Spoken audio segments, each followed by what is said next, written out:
This video is just going to provide you with a real quick introduction to like what civil rights are.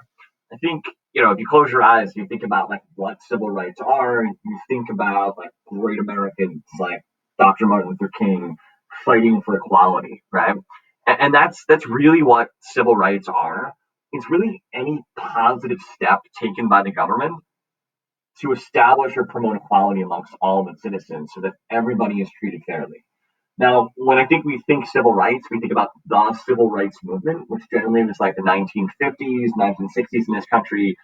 People like Dr. Martin Luther King fighting for equality for African Americans, and that is definitely, obviously, a major part of like civil rights in the study of American history.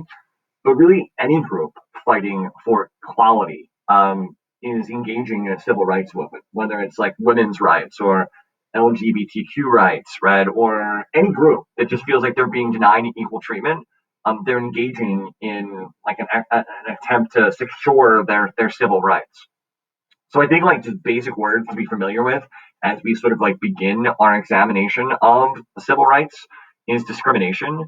And this is the idea that is like when individuals are treated differently or unfairly because of things that they can't control, like their race, their gender, their age, a physical disability they may possess, um, religion, right?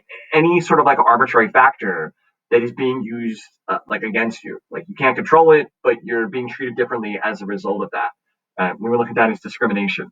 So we'll look at some things related to that. And then the idea of segregation, which is like separating groups of people according to like characteristics and generally according to like racial characteristics. And we'll look at legislation that specifically outlawed that.